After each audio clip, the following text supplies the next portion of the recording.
എല്ലാവരെയും ഒരേ കണ്ണുകൊണ്ട് കാണണം സാർ. സാറിൻ്റെ അടുത്ത് ഞാനൊരു കാര്യം ചോദിക്കട്ടെ സാർ. സാർ ദാ ഈ ഫോട്ടോയിൽ കാണുന്ന KC ബിബിൻ സാറിന് അറിയാമോ സാർ? അറിയാതിരിക്കാൻ വഴിയില്ല.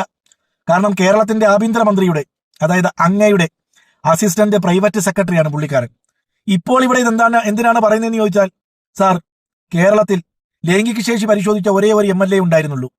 സാർ കേരളത്തിൽ അങ്ങോളം ഇങ്ങോളം ഓടി നടന്ന് പല പെൺകുട്ടികളെയും പീഡിപ്പിച്ച, ഗർഭിണിയാക്കിയ, അവർ ഗർഭചിത്രം നടത്തിയ പീഡന വീരൻ, സെക്ഷ്വൽ പെർവേർട്ടർ എന്ന ഓമന പേരുള്ള ഒരു MLA ഉണ്ടായിരുന്നുള്ളൂ. പഴയ യൂത്ത് കോൺഗ്രസിന്റെ നേതാവും പഴയ കോൺഗ്രസ് നേതാവുമായ രാഹുൽ മാങ്കൂട്ടത്തിൽ. സാർ രാഹുൽ മാങ്കൂട്ടത്തിലും ജനങ്ങളുടെ സ്വൈര ജീവിതത്തിന് തടസ്സമല്ലേ സാർ? കാര്യം അവനൊരു പീഡന വീരനാണ്. 60 വയസ്സുള്ള അമ്മയുടെ പ്രായമുള്ള സ്ത്രീയെ അടുത്ത് കിട്ടിയാലും പാവാടച്ചാരൻ അടിച്ച് പൊട്ടിച്ച് കാമഭ്രാന്ത് നടത്താൻ തയ്യാറായി നിൽക്കുന്ന ഒരു കാമഭ്രാന്തനല്ലേ സാർ അവൻ?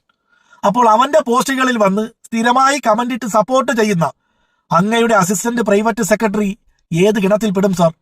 പീഡന വീരനെ സപ്പോർട്ട് ചെയ്യുന്നവനും പീഡനം മനസ്സിൽ ആഗ്രഹിക്കുന്നവനല്ലേ സാർ? അപ്പൊ അങ്ങനെയുള്ളവരെ സാറിന്റെ കൂട്ടത്തിൽ വെച്ചിട്ട് സാർ ഇമാതിരി ഡയലോഗ് അടിച്ചാൽ വാക്കൊന്നും പ്രവൃത്തിയും രണ്ടായി പോവില്ലേ സാർ? അപ്പൊ കേരളത്തിലെ ജനങ്ങൾ വേറെന്തെങ്കിലുമൊക്കെ പറയില്ലേ സാർ? അപ്പൊ ഇതുപോലെയുള്ള അസിസ്റ്റന്റ് പ്രൈവറ്റ് സെക്രട്ടറിമാരെ പുറത്താക്കിയിട്ട് വേണം സാറ് ഇങ്ങനെയൊക്കെ വന്ന് ഡയലോഗ് അടിക്കാൻ. ഓക്കെ. പിന്നെ രണ്ടാമത്, സാർ ഈ സാറിന്റെ തൊട്ടടുത്ത് ഇടതുപക്ഷത്ത് നിൽക്കുന്ന ആരെന്ന് അറിയാമോ സാർ? പേര് നിഖിൽ പൈലി, ഇടുക്കി DCC അംഗമാണ് സാർ. സാർ ധീരജ് എന്ന് പറയുന്ന ഒരു വിദ്യാർത്ഥിയെ, കോളേജ് വിദ്യാർത്ഥിയെ ഒറ്റ കൊത്തിന് കൊന്ന കൊലയാളിയാണ് സാർ, ഗുണ്ടയാണ് സാർ, തെമ്മാടിയാണ് സാർ അവൻ. അപ്പൊ അങ്ങനെയുള്ള തെമ്മാടി ഗുണ്ടകളോട് അടുത്ത് നിന്ന് ഫോട്ടോയൊക്കെ എടുത്തിട്ട് സാറിന് ഇങ്ങനെയൊക്കെ വന്ന് ഡയലോഗ് അടിക്കാൻ ലജ്ജയില്ലേ സാർ? നാണക്കേടല്ലേ സാർ?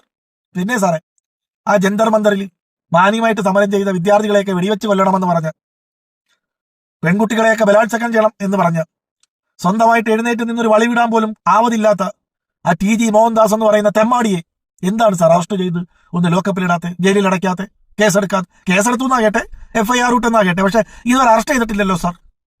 അതെന്താ സാർ അറസ്റ്റ് ചെയ്യാത്തെ? സാറിന്റെ നാട്ടിലെ സംഘികളെ കാണുമ്പോൾ വളഞ്ഞു പോകുന്നത് കൊണ്ടാണോ സാർ? പാടില്ല സാർ. സാർ കേരളത്തിന്റെ ആഭ്യന്തരമന്ത്രിയാണ് സാർ. സാർ സംഘിയായാലും കൊങ്കിയായാലും കമ്മിയായാലും മൂരിയായാലും തെറ്റ് ചെയ്താൽ തെറ്റായിട്ട് കാണണം സാർ. അല്ലാതെ സംഘികളെ കാണുമ്പോൾ നട്ടല് വളയുകയും അർജുനാങ്കിയെ പോലുള്ളവരെ കാണുമ്പോൾ നട്ടല് നിവരുകയും ചെയ്യുന്ന പരിപാടിക്ക് സാർ വേറെ പേരാണ് സാർ. സാർ എന്തിനാണ് സാർ ഇങ്ങനെയൊക്കെ കേൾപ്പിക്കുന്നത്? സാറെ KC ബിബിനെ സാറിന്റെ അസിസ്റ്റന്റ് പ്രൈവറ്റ് സെക്രട്ടറി സാറിന്റെ അടുത്ത് കള സാറേ. TG മോഹൻദാസിനെ പിടിച്ച് അകത്തണം സാറേ. അപ്പോഴല്ലേ സാറ് പറഞ്ഞ് ഞങ്ങൾക്ക് കൈയടിക്കാൻ പറ്റൂ. പിന്നെ ഞാൻ ഈ സാറേ എന്ന് വിളിക്കുന്നത് മനസ്സിനകത്ത് സാറേ എന്നുള്ള വിളി തന്നെ.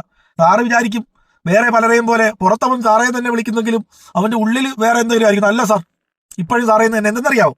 മുമ്പ് ഞാൻ സാറിനെതിരെ ഒരു വീഡിയോ ചെയ്തായിരുന്നു, തൂഫാനുമായി ബന്ധപ്പെട്ട് കൊല്ലത്തുള്ള ഒരു കോൺഗ്രസ് നേതാവിനെതിരെ. ആ വീഡിയോ താങ്കൾ കണ്ടിട്ടാണോ, താങ്കളോട് ആരെങ്കിലും പറഞ്ഞിട്ടാണോ എന്നറിയില്ല. താങ്കൾ